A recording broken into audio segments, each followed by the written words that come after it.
में आपने री तक की मात्राओं का अभ्यास किया। आज इस क्लास में हम ए से लेकर अह तक की मात्राएं और उनसे बनने वाले शब्दों तथा बाराखरी का अभ्यास हम करेंगे। बच्चों, आज जो स्वर हम सबसे पहले लिखने वाले हैं वो है ए।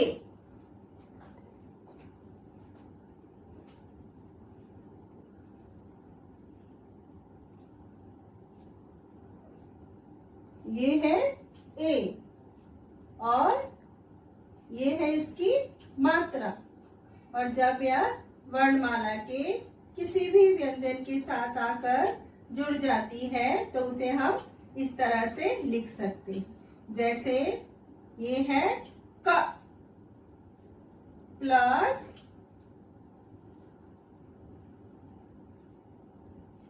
ए, तो हम इसे इस तरह से लिख सकते हैं। क में ए की मात्रा आकर जुड़ गई तो इसका उच्चारण हुआ के। अब हम ए की मात्रा से शब्द लिखेंगे। पहला शब्द है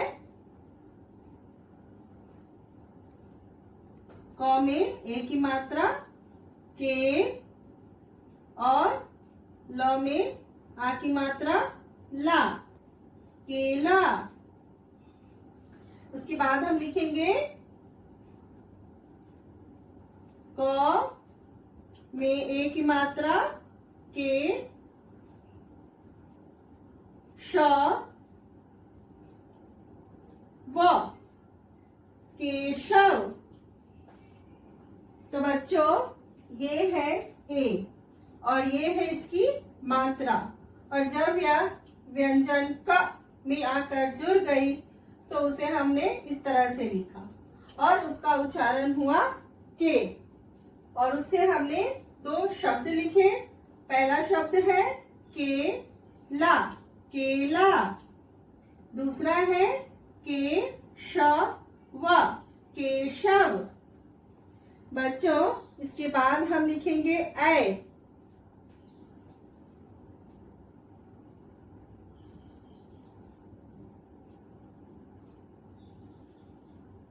ये है ऐ और ये है इसकी मात्रा।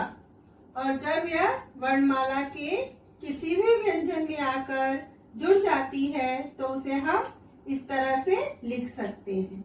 जैसे ये है क और ये है ऐ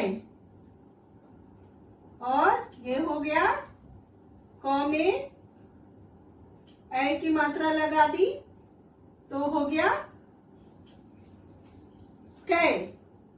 इससे हम दो शब्द लिखेंगे। पहला शब्द है क में ऐ की मात्रा कै, सौ में आ की मात्रा सा, कैसा। उसके बाद हम लिखेंगे क में ऐ की मात्रा कै और ल में आ की मात्रा ला और श। तो ये बन गया कैलाश। तो बच्चों, ये है ऐ और ये है इसकी मात्रा।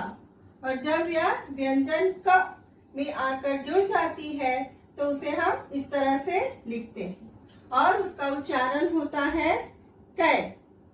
और उसे हमने शब्द लिखे कैसा, कैसा, कैलाश, कैलाश। बच्चों, इसके बाद हम लिखेंगे ओ।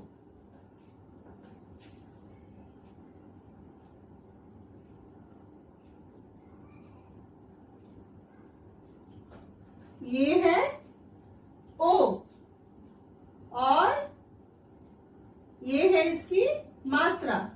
और जब यह वर्णमाला के किसी भी व्यंजन के साथ आकर जुड़ जाती है तो उसे हम इस तरह से लिख सकते हैं, जैसे क प्लस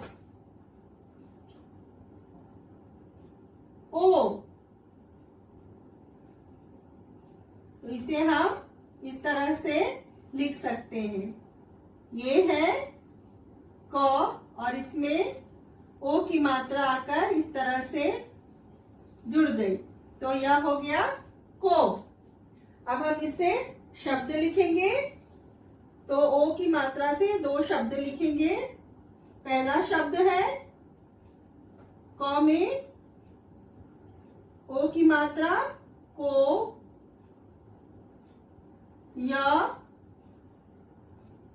ल, कोयल। दूसरा हम शब्द लिखेंगे क में ओ की मात्रा को,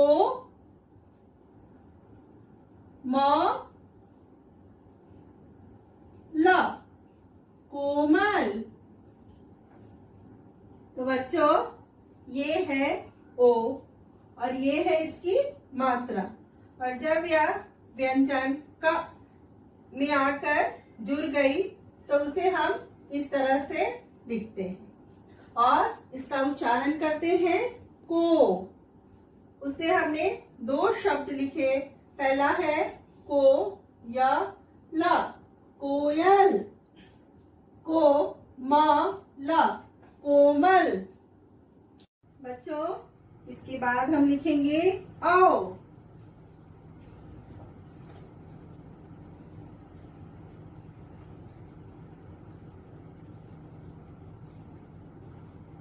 ये है औ और ये है औ की मात्रा, और यह मात्रा जब किसी भी व्यंजन में आकर जुड़ जाती है तो उसे हम इस तरह से लिख सकते हैं, जैसे क प्लस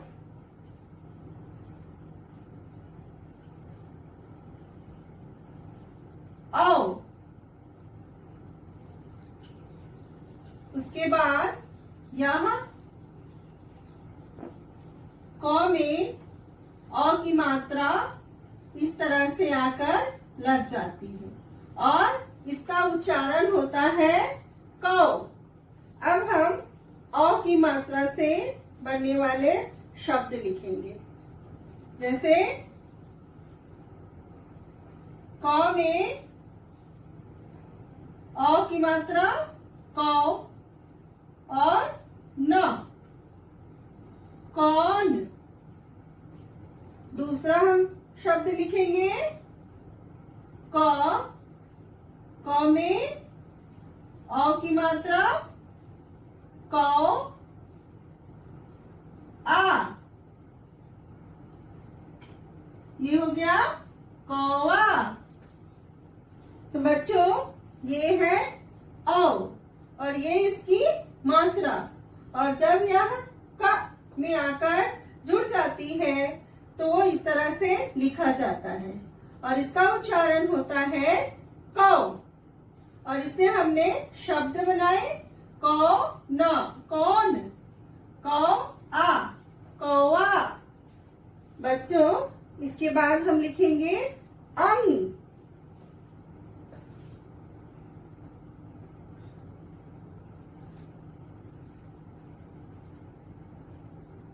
ये है अंग और यह है इसकी मात्रा, और जब यह वर्णमाला के किसी भी व्यंजन में आकर जुड़ जाती है तो उसे हम इस तरह से लिख सकते हैं, जैसे क प्लस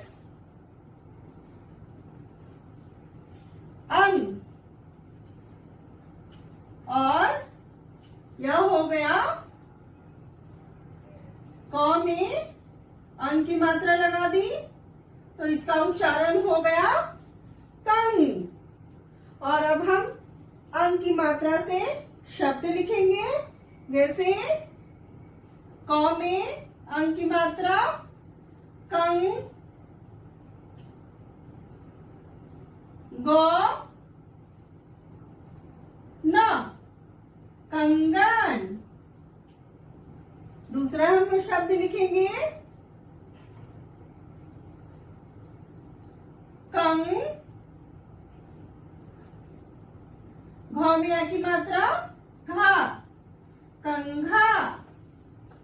तो बच्चों ये है अंग और यह है इसकी मात्रा, और जब यह व्यंजन क में आकर जुड़ जाती है तो उसे हम इस तरह से लिखते हैं और इसका उच्चारण करते हैं कंग। और उससे हमने दो शब्द बनाए।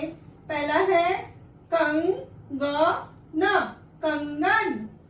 दूसरा हमने लिखा कंघा, कंघा। बच्चों इसके बाद हम लिखेंगे अह।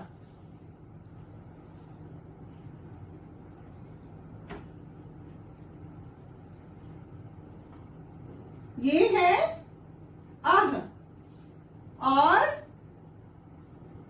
ये है इसकी मात्रा जो दो डॉट की तरह होती है। और जब यह वर्णमाला के किसी भी व्यंजन के साथ आकर जुड़ जाती है तो उसे हम इस तरह से लिखते हैं, जैसे क प्लस अह। उसे हम इस तरह से लिख सकते हैं, जैसे क में अह की मात्रा लगा दी तो यह हो गया कह, और इसका उच्चारण हम करते हैं कह। बच्चों कह से कोई भी शब्द शुरू नहीं होता है, लेकिन इसकी जो मात्रा है, यह जो दो डॉट की तरह दिख रहा है, इसका प्रयोग ज्यादातर संस्कृत भाषा में किया जाता है। इसे हम शब्द लिखेंगे। तो पहला शब्द है बा ल, और क में अह की मात्रा कह, और ये हो गया बालकः। उसके बाद हम दूसरा शब्द लिखेंगे। ये है प, और इसमें छोटी ऊ की मात्रा पो, और ये है न, और इसमें अह की मात्रा न। तो ये शब्द बन गया पुनः। तो बच्चों ये है अह और ये है इसकी मात्रा, और यह व्यंजन का में आकर जुड़ गया तो उसे हम इस तरह से लिख सकते हैं, और उसका उच्चारण होता है कह। उसे हमने दो शब्द लिखे। पहला है बा ल कह, बालकः। दूसरा है पु नः, पुनः। बच्चों ये सारे हैं स्वर और ये है इनकी मात्राएं। इन्हीं मात्राओं को वर्णमाला के किसी भी व्यंजन के साथ जोड़कर हम शब्द बनाते हैं। जैसे यहाँ पे क में अ को जोड़ा तो हो गया क, क में आ की मात्रा लगाई तो हो गया का, क में छोटी ई की मात्रा लगाई तो हो गया के, क में बड़ी ई की मात्रा लगाई तो हो गया की, क में छोटी ऊ की मात्रा को, क में बड़ी ऊ की मात्रा कु, क में ड़ी की मात्रा क्री, क में ए की मात्रा लगाई तो हो गया के, क में ए की मात्रा लगाई तो हो गया कै, क में ओ की मात्रा लगाई तो हो गया को, क में अ की मात्रा लगाई तो हो गया कौ, क में अंग की मात्रा लगाई तो हो गया कंग, क में अह की मात्रा लगाई तो हो गया कह। बच्चों, इसी तरह से वर्णमाला के सारे व्यंजनों में आप स्वर की मात्रा लगाकर आप लिख सकते हैं और इसका अभ्यास कर सकते हैं। इसे ही हम बाराखड़ी कहते हैं। वह किसी भी वर्ण का बाराखड़ी हो सकता है। बच्चों, ये है क वर्ग की बाराखड़ी। इसे क वर्ग इसलिए कहते हैं क्योंकि इसका सबसे पहला वर्ण क है, उसके बाद आता है ख, उसके बाद ग, फिर घ। ये है च वर्ग की बाराखड़ी। इसका सबसे पहला वर्ण च है, उसके बाद आता है छ, उसके बाद ज, उसके बाद झ। बच्चों, ये है ट वर्ग की बाराखड़ी। इसका सबसे पहला वर्ण है ट, उसके बाद आता है ठ, उसके बाद ड, उसके बाद ढ। बच्चों, ये है त वर्ग की बाराखड़ी। इसका सबसे पहला वर्ण है त, उसके बाद आता है थ, उसके बाद द, उसके बाद ध, उसके बाद न। बच्चों, ये है प वर्ग की बाराखड़ी। इसका सबसे पहला वर्ण है प, उसके बाद आता है फ, उसके बाद ब, उसके बाद भ, उसके बाद म। ये है य, ड़, ल, व की बाराखड़ी। ये है श, ष, स, ह की बाराखड़ी। ये है स, त्र, ज्ञ, श की बाराखड़ी। बच्चों, इस तरह से आज हमने स्वर की मात्राएं, उनसे बनने वाले शब्दों को लिखना और पढ़ना तथा बाराखड़ी लिखने और पढ़ने का अभ्यास किया। अगले क्लास में एक नए लेसन के साथ फिर से मिलेंगे। तब तक के लिए टेक केयर, बाय बाय।